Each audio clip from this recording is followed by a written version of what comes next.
you're especially welcome to Manifestation TV Daily Health Tip. We started a few days ago, and today we are on the 6th of our Daily Health Tip. And today we'll be talking about something that is very important that we talk about, because currently there are increase of new cases of HIV on a daily basis, and it becomes necessary that we talk about this so that we will enlighten people the more on the better ways to prevent HIV infection. You know, there are varieties of ways to prevent HIV infection, especially to key populations, people at risk.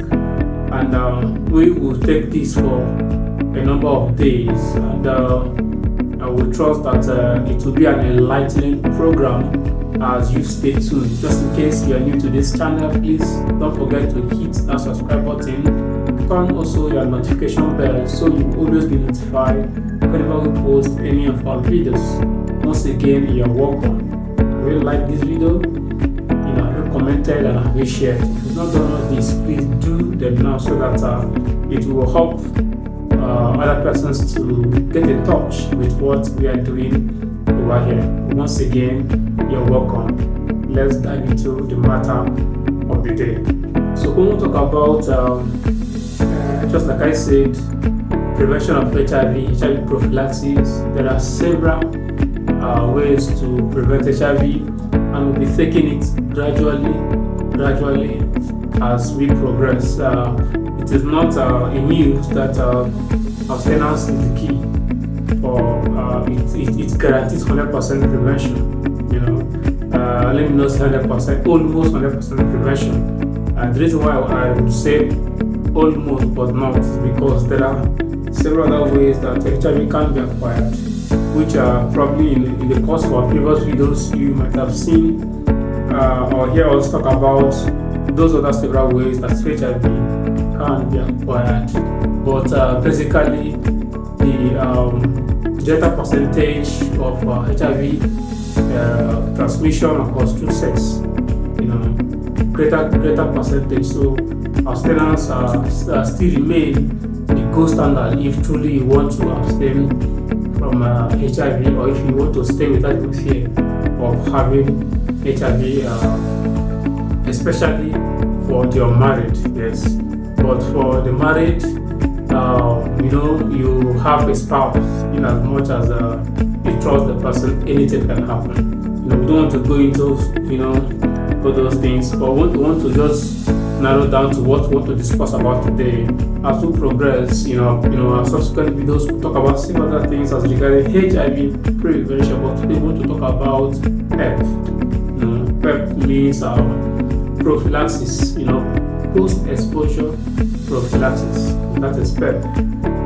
PEP, post-exposure prophylaxis. PEP is a term used in HIV prevention, which means just the short-term use of ARVs to prevent HIV infection in persons accidentally exposed to potential risk of acquiring HIV infection. It is important that you get what will I put this now?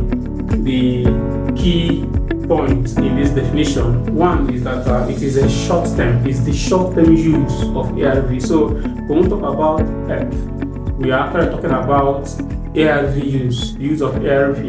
And when we talk about ARV, what are we talking about? ARV are just the full meaning is antiretrovirals. They are drugs that we use against HIV. That's basically the layman understanding. So this PEP has to do with the short-term use of these drugs that we use to manage HIV. So there is no PEP without inclusion of this drug. So that is to say, any person that will say I'm on PEP, it means the person is taking ARV drug. That's a drug against HIV for a short term, basically to prevent what? HIV infection. So it is the short term use of ARV to prevent HIV infections in persons, just listen to this, in persons accidentally exposed to a potential risk of acquiring HIV infection. So it's these persons that are at risk, that accidentally get exposed to the risk, potential risk of acquiring HIV. That's are the persons we've come to talk about today. Oh, this PEP will discuss it in days, yes, so that we can take it gradually for us to fully assimilate what we are talking about as regarding PEP, and for us not to rush things. So we want to take it gradual, so that at the end of this series, you would have a perfect grasp of what PEP is and how to prevent yourself in case you accidentally get exposed to potential risk of acquiring HIV infection. Okay, I want to say that this applies usually to accidental exposure to HIV. So the accidental exposure to HIV either in the course of legitimate work, as could occur among health practitioners. You can see this happen among doctors, among nurses. Are pharmacists really at risk? Not really that at risk, but basically health workers that attend to these patients, midwives, nurses that attend to these pregnant persons, maybe on the point of delivery, the same instrument they use to do a bisection, it will accidentally prick them. The same needle that touches the blood of an infected patient has pricked them. These persons are already potentially at risk of coming down with HIV. So what would they do? What are they supposed to do? Are they supposed to relax and allow themselves come down with HIV?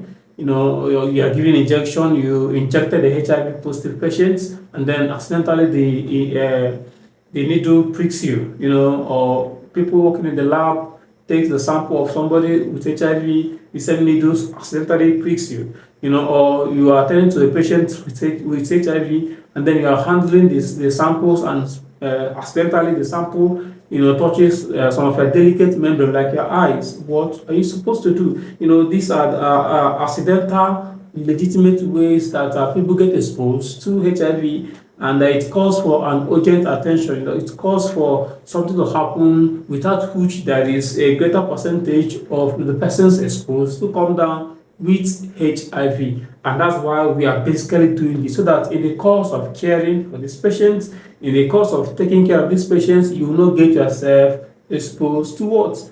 To HIV infection. And at the end, you are doing good thing, but at the end, you have come to come down with a sickness that you will have to manage for the entirety of your life. And that's why this video is important. At this point, I want to ask, hope you have shared this video, hope you have liked, hope you have commented, and hope you have subscribed to the channel in case you are new, in case you have been viewing our content but you have not subscribed to our channel. This is an opportunity to please enable us to grow on this platform, so you can stay connected to what we are doing over here on this platform, so you would always be updated. Please click that subscribe button. It's free of charge, and nobody charges you for that. So let's go further into that. So just like I said, the call among health workers who are vulnerable to needle stick injuries or contact with infectious body fluids, just like I said earlier. It also applies to sexual assault victims, especially in cases where the HIV status of the perpetrator, cannot be readily determined. You have a case of what they call it, a case of rape, and then the person that raped you, or the person that raped your relative, raped your friends, raped somebody that we cannot determine readily the HIV status of that patient. PEP, it should be the first thing that should occur to your brain. Many persons ignorantly have come down with this infection because they are victims of rape, but had they known about this, let's say, this good news of PEP, they would have been fine, without having to take drugs for a lifetime if they finally come down with HIV. The movie we released a few days ago is no longer in news. The Careless Anointed Pastor, we're also trying to portray the wonders that Pep can do. If you watch in the movie, you will see that that lady called Peace was actually raped, and in the course, the person that raped her was actually positive to HIV, and then she came down with that with HIV because she did not do what she was actually supposed to do that would have prevented her from coming down with HIV. And that's why we are here doing this so that you can actually know the things to do in case you accidentally get exposed to HIV through rape, or through, working legitimate, just like we described as regarding health workers. So let's go. Now, so it is recommended, that PEP for HIV infection should be offered and initiated as early as possible. That is what is key here. The timing is very key to the overall prevention of HIV when accidentally exposed.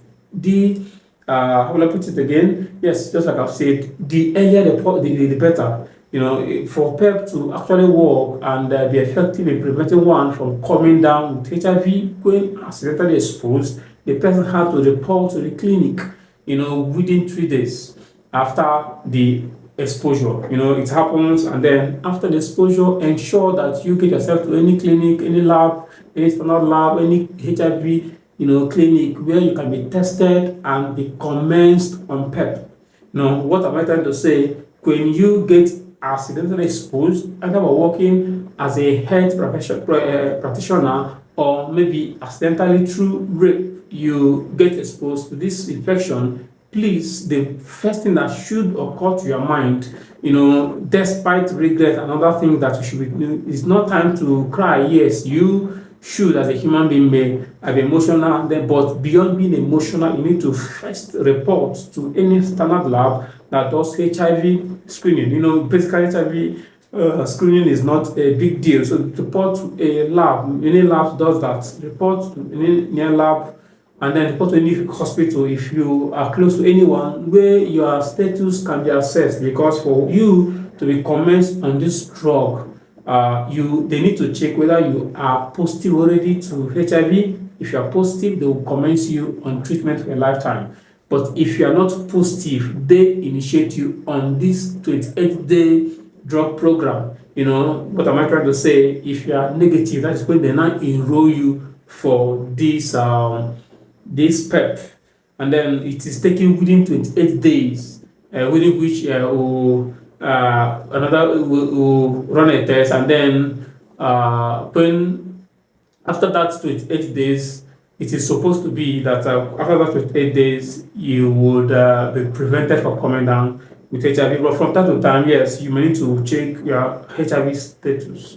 But then, if you're able to come within these 72 hours, rather, you would have yourself prevented from coming down with HIV. Please spread the news of this PEP to your friends. Spread the news of this PEP to your relatives, to anyone around you. This is one of the burdens in my heart, in the area of HIV, so that people will not ignorantly come down with this burden called HIV. So please make sure you send the link of this video to your friends so they will be part of what you are doing here. Share it so that they will learn this, because it will be so bad that you allow your friends to die in ignorance when they are supposed to have learned these things, so they will prevent themselves from coming down with HIV. Probably, maybe in the course of our next videos, we'll talk about maybe post-exposure prophylaxis, for occupational HIV exposure. That is people working in the hospital and all that. So we'll maybe talk about that a little. Maybe in the coming videos too. Again, we'll talk about when you have rape, assault, many things that borders on this PEP. So we are prepared to serve you better in this topic called PEP. We'll be doing it as long as we finish with this concept and we'll progress to PrEP. So I want to suggest, in case you've not watched that movie called, The Careless Anointed Pastor, you need to watch it because it has a lot of HIV lessons, that is you need. The student need to go and read, watch it. As you're watching it, you are learning a lot in a single movie. So I recommend The Careless Anointed Pastor as a lesson tool for students, for virtually everybody, because HIV is a news that everybody needs to know. and then be able to prevent his or herself from coming down with this HIV. I believe so much that this video actually blessed you. So in case it blessed you, which I know it does bless you, please don't forget to hit that subscribe button. In case you have not subscribed, don't forget to give us a like. Please comment. Let's know how far we are serving you better. And please share the link of this video, because we are doing somebody good by sharing this link of this video to the person, so this person can be aware of what is happening and to prevent his or herself from coming down with HIV. Thank you so much. Once again, we are still on our daily health tips at Manifestation TV, and today is the day 6. More is coming your way because it's a 30 days program, and I know that you will continue to be blessings on this platform as we continue with this series. Thank you so much, and see you tomorrow on the 7th of our daily health tip. Thank you so much.